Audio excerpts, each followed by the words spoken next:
सेवा में होश होता है, जोश नहीं। ये जहां नारे लगाने वहीं लगाने चाहिए। ये काम नारों का नहीं है, ये काम करना पड़ता है। मेरे बोलने पर आप तालियां बजा रहे हैं, लेकिन ये लोग कर रहे हैं। ये कर रहे हैं इसलिए मैं बोल पा रहा हूं।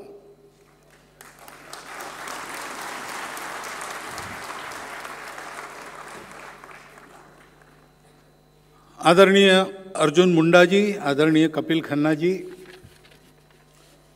उपस्थित आज जिनके कारण हम यहाँ पर एकत्रित हैं, ऐसे सभी श्रद्धेय सेवावीर, पूज्य संत चरण, उपस्थित नागरिक सज्जन, माता भगिनी, जैसा मैंने कहा, उन्होंने कहा कि मैं मार्गदर्शन वगैरह करने वाला हूं, लेकिन यहाँ मेरे मार्गदर्शन की आवश्यकता नहीं है। कौन से रास्ते पर चलना चाहिए, ये तो करने वाले इतने सारे लोग हमारे सामने, उनका उदाहरण हमारे सामने है। तो रास्ता केवल दिख नहीं रहा है, रास्ता दिखाने वाले तो बहुत होते हैं, लेकिन लोगों की भलाई का काम, अपना स्वार्थ छोड़कर करने का काम, उसका रास्ता हमेशा कठिन होता है, कंटकाकीर्ण होता है। उस रास्ते को बताने वाले महापुरुष हमारे यहां, उनकी तो मालिका है। दुनिया के किसी देश में, सारे देश मिलाकर जितने महापुरुष अब तक होंगे उतने हमारे देश में गत 200 वर्षों में हो गए। और एक एक का जीवन सर्वांगीण जीवन की राह उजागर करता है हमारे आंखों के सामने। लेकिन राह उजागर जब होती है तो उसके कांटे कंकड़ भी दिखते हैं, क्योंकि वो मार्ग कंटकाकीर्ण होता ही है। तो फिर हमारे जैसे लोग हिम्मत नहीं करते, उनकी पूजा, जयंती, पुण्यतिथि, जय जयकार ये सब करेंगे। जैसे अभी जय श्री राम हम कहते हैं बड़े जोर से, कहना भी चाहिए, कोई बुरी बात नहीं है, लेकिन श्री राम जैसा होना भी चाहिए ना। लेकिन हम सोचते हैं कि वो तो भगवान थे। अरे भाई, भरत जैसे भाई पर प्रेम करना श्री राम ही करे, हम तो नहीं कर सकते। ये सामान्य व्यक्ति की प्रतिक्रिया रहती है। इसलिए उनके तेज में उजागर हुई राह पर चलने की हिम्मत देने वाले ये लोग होते हैं, जो हमारे जैसे ही होते हैं दिखने में। लोगों में वो अलौकिक नहीं बनते, किसी प्रकार की अपेक्षा नहीं रखते, अपना काम करते हैं, चुपचाप करते रहते हैं। स्वामी विवेकानंद ने एक बार कहा किसी अपने मित्र को या शिष्य को कि रे, तुम्हारे यीशु, बुद्ध और कृष्ण से 1000 गुना अधिक तेजस्वी लोग इस दुनिया में आए, चुपचाप अपना काम करके चले गए, किसी को खबर नहीं लगी। ऐसे गुप्त योगी होते हैं। ऐसे गुप्त योगियों को ढूंढ ढूंढ के आपके सामने लाने वाले ईश्वर संत फाउंडेशन का वास्तव में अभिनंदन है, हृदय से अभिनंदन। क्योंकि आज हमको चलने की जरूरत है। 75 वर्ष का उल्लेख हुआ। इन 75 वर्षों में जितना चलना चाहिए था, आगे बढ़ना चाहिए था, उतना हम नहीं बढ़े। बढ़ जाएंगे, वो कोई चिंता की बात नहीं है। लेकिन वहां तक देश को ले जाने का जो रास्ता है, उस पर चलेंगे तो चलेंगे ही नहीं। चले नहीं इसलिए नहीं बढ़े। वो एक सुभाषित है, योजनानाम सहस्रोपि शनैर गच्छेत पिपीलिका। सहस्र योजन भी छोटी चींटी अपने पैरों से धीरे धीरे चल के निकल जाती है। एक गांव से दूसरे गांव जाती है चींटियां, है तो वैज्ञानिक सत्य है, जीव शास्त्र का अध्ययन करने वालों को मालूम है। माइग्रेशन होता है उनका, दूर दूर तक होता है, छोटे कदम भरते भरते देर सबेर पहुंच जाती है। और फिर कहा है कि अगच्छन वैनते योपि पदम एकम न गच्छति, अगर जाएगा नहीं, उड़ेगा नहीं, तो गरुड़ हो तो भी एक कदम भी आगे नहीं जा सकता। ताकत तो उसकी है पूरे आसमान को आलोड़न करने की, परंतु करेगा नहीं तो कैसे होगा। इसलिए आदर्शों के प्रकाश में हमको रास्ता पता है, उदाहरणों के प्रकाश में उस रास्ते पर कदम से कदम मिलाकर चलने की हिम्मत जगाने वाले आज के ये जो सारे हमारे उत्सव मूर्ति है, उनको मैं विनम्र प्रणाम करता हूं। और उनकी अनुमति से, क्योंकि आपने मुझे यहाँ खड़ा किया है, काम दिया है, सेवा वगैरह तो करता नहीं, एक आध कार्यक्रम में थोड़ा बोलने को कहा तो बोलता भी नहीं, ऐसा मेरी बदनामी न हो, इसलिए मैं कुछ बातें आपके सामने रखता हूं। आज के कार्यक्रम से ही संबंधित है। स्वर्गीय श्री खैराती लाल जी शर्मा ने अपने परिवार पर अपने स्वयं की कृति से और अपने बहुत स्नेहमय परामर्श से जो प्रभाव डाला, जो लीक बनाई, उस पर उस परिवार की आज की पीढ़ी भी चल रही है। ये बात हमारे ध्यान में आ गई। भारत की नई पीढ़ी का क्या होगा, ऐसी चिंता बहुत बुजुर्ग करते हैं, लेकिन वो चिंता करने का कारण नहीं, वो कैसे होंगे, क्या होंगे, ये सब बुजुर्गों के हाथ में है। और बाकी कुछ भी हो, परिस्थिति में कई प्रकार के प्रभाव है, अच्छे भी है, खराब भी है। जीवन का तरीका जो है वो कुछ बातें अच्छा करता है, कुछ बातें खराब करता है। ये हो तो भी अगर अपने परिवार को हमने ठीक से संभाल लिया, केवल आर्थिक दृष्टि से नहीं, परिवार का वातावरण हमने ठीक रखा, अपने आचरण से अपने घर के सब लोगों के साथ आत्मीय संवाद के आधार पर उनको सिखाते समझाते चले गए, तो देश की कोई भी पीढ़ी कभी भी भटक नहीं सकती। और मेरा तो अनुभव है, आज की युवा पीढ़ी में इतना बल है कि इसके अभाव में भी थोड़ा देर से सही, लेकिन वो अपना सही रास्ता ढूंढ लेते हैं और देश की सेवा में भी लग जाते हैं। पहली तो इस कार्यक्रम से ले जाने की बात हमारे लिए ये है। दूसरा, कई बार लोग कहते हैं कि हम तो बहुत कुछ करना चाहते हैं, लेकिन हमको कुछ चाहिए तब कर सकेंगे ना। तो अनंतवासी राम सुखदास जी महाराज एक बार दिल्ली में आए, मुंबई में आए थे, चुनाव का समय था उस समय। तो एक सज्जन गए और उनको कहा कि आपके परिचय बहुत है और मैं समाज की सेवा करना चाहता हूँ। सेवा के लिए अगर मुझे टिकट मिला और मैं चुन के आ गया तो सेवा करना आसान होगा। और बात तो सही है, आसान तो हो ही सकता है।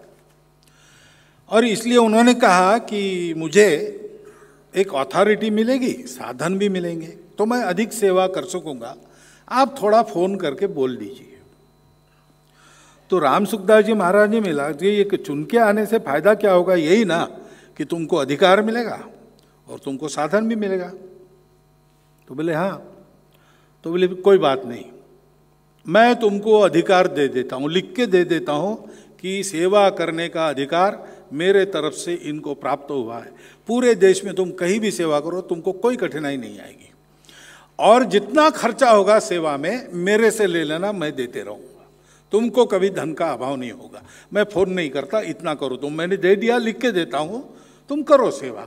तो सज्जन वापस नहीं आए उनको मिलने के लिए। सेवा ऐसे होती ही नहीं। सेवा तो मनुष्य की मनुष्यता का एक स्वाभाविक आविष्कार है, स्वाभाविक अभिव्यक्ति है। मनुष्य सेवा के कारण ही मनुष्य माना जाता है। मनुष्य में संवेदना होती है, पशुओं में नहीं होती। आप पशुओं को देखो, भूख लगती है तो खाते हैं, संवेदना नहीं होती, इसलिए चिंता भी नहीं होती। कोई बैल घास खाता है और कल के लिए गट्ठर बांध के ले जाता है, ऐसा आपने सुना है क्या? ऐसा कभी होता नहीं। उसका पेट भर गया, घास बची है तो भी ले नहीं जाएगा। दूसरा कोई उस घास को खाता है, खाने जो, उसको क्या चिंता है? जब तक उसकी भूख है तब तक किसी को खाने नहीं देगा, स्वयं खाएगा। लेकिन मनुष्य का ऐसा नहीं है। मनुष्य में विचार है, बुद्धि है, और बुद्धि कुबुद्धि भी हो सकती है, सुबुद्धि भी हो सकती है।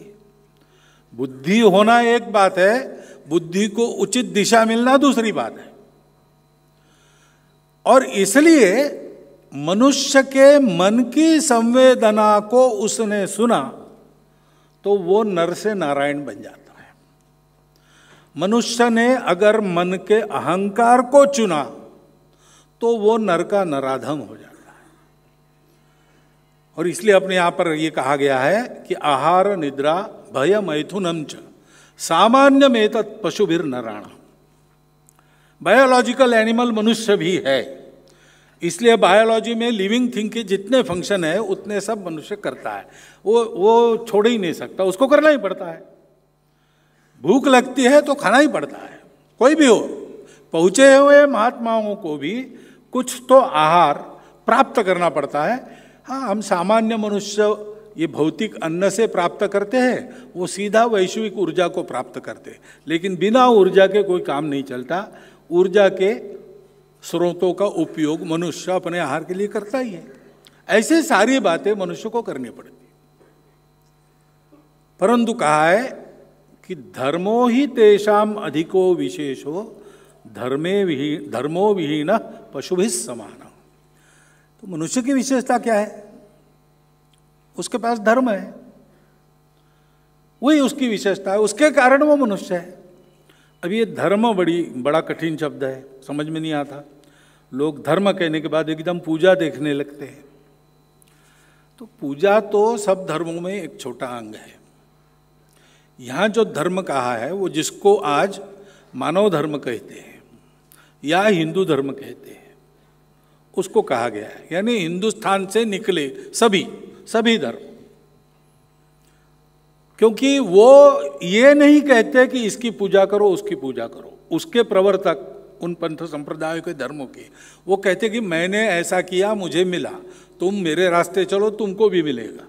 कैसे चलना मैं बताता हूं, तुम मेरे ही रास्ते से चलो, ऐसा कोई नहीं कहता। क्योंकि पूजा एक छोटा अंग है। वास्तव में धर्म क्या है? तो अपने यहाँ श्रीमद् भागवत में कहा है कि धर्म के 4 पैर हैं। एक है सत्य। सत्य धर्म तभी आता है जब सब में एक तत्व है। अब वो तत्व जड़ है कि चेतन है, जड़ से आया कि चेतन से आया, ये विवाद का विषय है, दर्शनों का विषय है। यहां तक सब एक है। विश्व की एकता, अस्तित्व की एकता, ये भारत से जो विचार निकले उन सबको मान्य है। वो एकता कैसी है, उसका स्वरूप क्या है, उसको पाना कैसे, इसके बारे में सबके मतभेद है। लेकिन इसलिए अपने यहाँ कहा गया है कि वो जो है सत्य वो है, वो जो है सो है, एक ही है। कहीं से भी चलो तुम वहीं पहुंचते हो, कहीं से भी कुछ करो तुम उसी को भजते हो। और इसलिए वो तुम्हारा रास्ता तुम चुन लो, उस सत्य को तुम देखो और तुमको जैसे दिखता तुम बोलो, ये तुम्हारे लिए है। लेकिन दूसरे को ऐसा ही दिखता है, इसका आग्रह मत करो। दूसरे का अपना रास्ता है, उसका अपना दर्शन है, उसने देखा, चलो झगड़ा मत करो, ये सत्य है, उसका अनुसंधान करो। क्योंकि सत्य में सारा सुख मिलेगा, कभी न जाने वाला सुख मिलेगा। दूसरा सुख का रास्ता नहीं है। भौतिक सुखों के पीछे ज्यादा भागोगे तो गड्ढे में जाओगे। वो सुख पाना है, इसलिए रखना है शरीर को, उतनी आराधना करो। केवल अध्यात्म के पीछे जाओगे तो भी गड्ढे में जाओगे। अध्यात्म का साधन है शरीर मन बुद्धि, उसको ठीक रखने के लिए जितना है उतना उपभोग का वर्ण करना, बाकी संयम से काम लेना और सत्य का प्रणिधान करना। लेकिन वो सत्य बड़ा कठोर भी है, क्योंकि उस सत्य को जब देखते हैं तो ये दिखता है सबको कि वही मूल है, दूसरा कुछ नहीं है। अभी साइंटिस्ट को भी, किसी भी साइंटिस्ट को पूछिए कि ये मनुष्य, ये बेंच, ये आप लोग बैठे हैं, मैं बोल रहा हूँ, बाहर कारें खड़ी है, गाय बैल घूम रहे देहातों में इधर उधर, ये सब, वो कहता है सब इलेक्ट्रॉन्स, प्रोटॉन्स, न्यूट्रॉन्स उसके अंदर, और एकदम क्वार्क्स और क्वासास तक के कण है, कणों का खेल है साहब। तो बस कुछ है नहीं, कुछ जाता नहीं। Law of conservation of mass, E=mc² वगैरह वगैरह सारी बातें, यानी कुछ समाप्त नहीं होता, जो है सो है, वो कम नहीं होता, ज्यादा नहीं होता। अब ये इतना कठोर है, इसका मतलब क्या होता है आप जानते हैं? हमारे यहाँ भी ऐसे ही कहा है कि सब कुछ ब्रह्म है और वो शाश्वत है, और ये हम लोग जो है ऐसे उपजते हैं और जाते हैं। पानी में जैसे बुलबुले उपजते हैं वैसे विश्व उपजते हैं और उनका संहार होता है, मिट जाते हैं। वो जहाँ है वहाँ, जहाँ है जैसा वैसा रहता है। इसका मतलब होता है कि आपके जीने मरने का कोई अर्थ नहीं मेरे लिए, क्योंकि मैं फील करता हूँ मेरे अपने आप को, केवल मेरे ही जीने मरने का अर्थ है। तो इस सत्य को ऐसा का ऐसा हम स्वीकार ही नहीं कर सकते। मेरे जीने मरने का तो मुझे ख्याल रहता ही है, मेरे अपनों के जीने मरने का भी मुझे ख्याल रहता है, उसका सुख दुख मैं भोगता हूं। तो इसलिए केवल सत्य नहीं, सत्य के साथ दूसरा है करुणा यानी संवेदना। क्योंकि जो सत्य है उस सत्य तक पहुंचने के लिए इस दुनिया से अगर जाना है तो इस दुनिया में हम सब लोगों के रहने के लिए आधार क्या है? पश्चिम कहती है वो संघर्ष है, जो बलवान होगा वो जिएगा, उसकी दया पर बाकी सब रहेंगे अथवा नहीं रहेंगे। लेकिन ऐसा देखेंगे तो फिर दुनिया में साधन बहुत कम है। गांधी जी कहते थे, in this world there is enough for everyone's need, but entire world cannot satisfy anyone's greed. और मनुष्य के स्वभाव में लोभ भी एक तत्व है। तो इसलिए संयम, सदाचार, संवेदना, करुणा, ये सारी बातें आती हैं। नहीं तो सत्य को स्वीकार करके उसको हम प्राप्त भी नहीं कर सकते। और इसलिए दूसरा पैर है करुणा।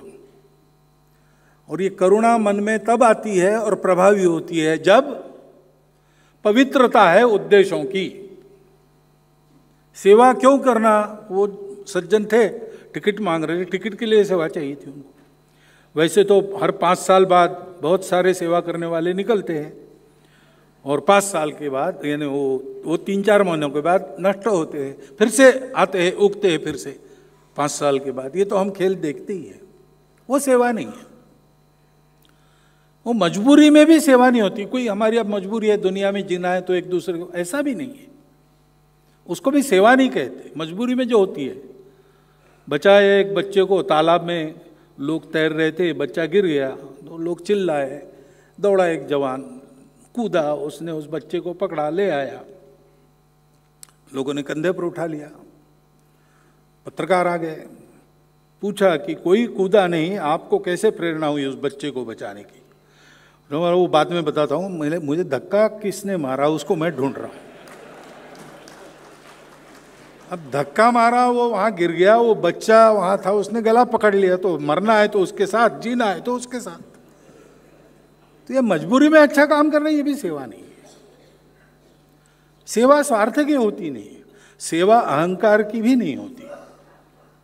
मैंने सेवा की, ये आता है तो सेवा का सारा पुण्य नष्ट होता है। और पुण्य प्राप्ति के भी लिए नहीं है, वो एक सहज अभिव्यक्ति है। मैं सेवा क्यों करता हूं? क्योंकि मुझे रहा नहीं जाता। एक सज्जन मिले मुझे कि मेरे पास अब बहुत पैसे हो गए तो मुझे कुछ सेवा करनी है। तो आप लोग बहुत सेवा करते हो, तो हमको ज़रा बताइए कैसे कैसे की जाती है। मैंने बोला आप ये हमसे मत सीखिए, आपका उद्देश्य बहुत अच्छा है, आप कोई तरीका ढूंढिए, करना शुरू कीजिए, आपको जितनी मदद लगेगी हमारे लोग करेंगे, इतनी गारंटी मैं देता हूँ, लेकिन हमारे तरीके पर मत आइए। क्यों, क्या हुआ? बोला देखो हमारा स्वयंसेवक वो भी फटेआला ही है, तो होता है, कोई बड़े व्यक्तियों का संघ है नहीं, सामान्य लोगों का संघ है। उसको समाज में कुछ कमी दिखती है, कुछ दुख दिखता है तो रहा नहीं जाता, वो दौड़ पड़ता है, वो विचार भी नहीं करता ये काम अपने से होगा, अपने पास साधन है, समाज अपने साथ रहेगा, वो दौड़ के काम करने लगता है। अपना समाज ऐसा है कि प्रामाणिकता से कोई काम कर रहा है तो उसको कोई कमी नहीं होने देता, अपना समाज ऐसा। अब आप तो पहले आपके पास पैसे तो बजटिंग से प्रारंभ करेंगे, वो हमारे यहाँ नहीं चलता है, इसका कोई बजट नहीं है, जितना आवश्यक है उतना करना, अपने पास जो है वो सब दे देना, ऐसे ही सेवा होती है। वो जो दीपों का वर्णन, तरह तरह के दीप होते हैं, लेकिन एक दीप सर्वोत्तम माना गया है, वो रत्नदीप है, उसका अपना प्रकाश होता है। और इसलिए अपेक्षन्ते न च स्नेहम, उस दीप को किसी का स्नेह नहीं चाहिए, या स्नेह यानी तेल भी होता है, तो उस दीप में तेल की जरूरत नहीं है। न पात्रम, स्टेटस नहीं चाहिए उसको, वो कहीं भी रखो प्रकाश देगा, आप उसको ऊंचे ही रखना पड़ेगा, हवा न लगे ऐसी जगह रखना पड़े, कुछ उसकी कोई अपेक्षा नहीं। अपेक्षन्ते न च स्नेहम न पात्रम न दशांतरम, बीच बीच में उत्साह कम होता है, जरा बाती सरसाओ भैया, बड़ी करो, ये उसको नहीं करना पड़ता। आगे कहा गया है सदा लोकहिते युक्ता रत्नदीपा इव उत्तमा। उत्तम पुरुष कैसे होते हैं? इस रत्नदीप के समान स्नेह पात्र यानी स्टेटस या कोई प्रेरणा देने वाला, मेरे प्रेरणा से शुरू हुआ ऐसा कह रहे हैं, बेकार की बात है, प्रेरणा उनके हृदय के अंदर की है, उनके पिताजी के उदाहरण की है, तो उनको कोई आवश्यकता नहीं होती, वो जलते रहते हैं। प्रकाश देना उनका स्वभाव है, पेटी में बंद करके रखो तो अंदर पेटी का प्रकाश होगा। ऐसा रत्नदीप के जैसा लोकहित में रत उत्तम पुरुष होते हैं, ऐसे जीवन अपने सामने है। और गौर करने की बात है कि यद्यपि उनको सम्मानित करने का कार्यक्रम है, ये कार्यक्रम उनके लिए नहीं है, क्योंकि उन्होंने मांगा ही नहीं था कुछ, उनको तो अपना नाम वहां है इसका भी पता नहीं था, वो तो करते हैं, करते रहते हैं। मैं तो बहुत सारे लोगों को जानता हूँ, वो उनको पता नहीं था कि हम सब लोग उनके लिए खड़े हो जाएंगे, यहाँ उनका सम्मान होगा।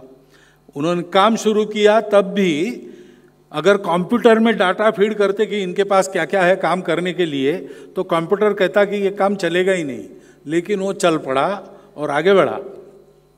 आज उनके अपने क्षेत्र में उस काम की एक कदर है, उनको नहीं चाहिए है, रत्नदीप है तो प्रकाश मिलेगा ही मिलेगा, लोग कहेंगे कि चमक रहा है, रत्नदीप चमकने के लिए नहीं बैठा है, वो उसका स्वभाव है भैया। ऐसे ये सारे लोग हैं, तो ये कार्यक्रम उनके लिए थोड़ी है, उनको हमारे सामने लाया जा रहा है क्योंकि हमारा जीवन ऐसा बने।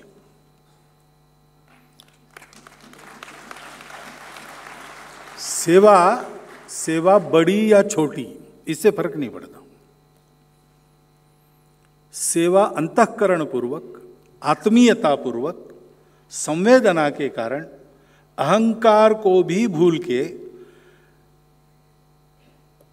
नारायण मेरे सामने या भगवान मेरे सामने, आप जिसको भी मानते हैं सर्वोच्च, वो मेरे सामने उस रूप में प्रकट होकर मेरे अंतःकरण को पवित्र करने का अवसर मुझे दे रहा है, ऐसा मानकर जो की जाती है, वो छोटी हो या बड़ी हो, उसका मूल्य समान है। और इसलिए ये सब लोग हमारे सामने आते हैं, आज समारंभ में आ रहे हैं, इसलिए हमको थोड़ा उनके बारे में, वो बड़े हैं वगैरह ऐसा लगेगा, है वास्तव में बड़प्पन तो है ही, परंतु ऐसे मिल जाते तो हम उनको बड़ा आदमी नहीं मानते, हम मानते हैं सामान्य लोग हैं, सेवा कर रहे हैं। सामान्य लोग भी सेवा कर सकते हैं। हम लोग हमारे घर में अपना जीवन चलाने के लिए सहायक होने वाले कितने लोग हैं अपने आसपास? हम विचार करें, हमारे घर में कोई बर्तन मांजने वाली महिला आती है क्या? उसके बच्चों की पढ़ाई ठीक हो रही कि नहीं, हमारा ध्यान है क्या? उसके घर में व्यसन मुक्ति हो गई, ऐसा हम कर सकते हैं क्या?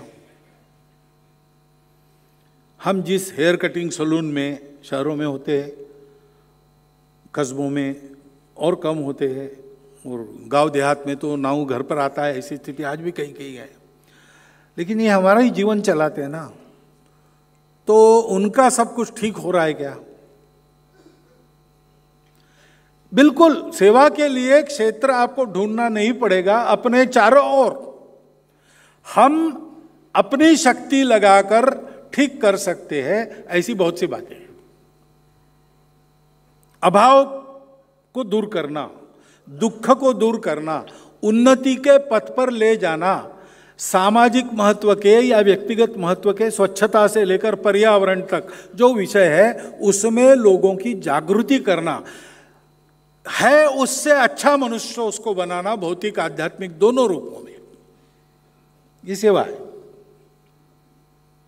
और विशेषकर जिसकी सेवा करते हैं वो सेवा देने वाला होना चाहिए, वो सेवा असली सेवा है।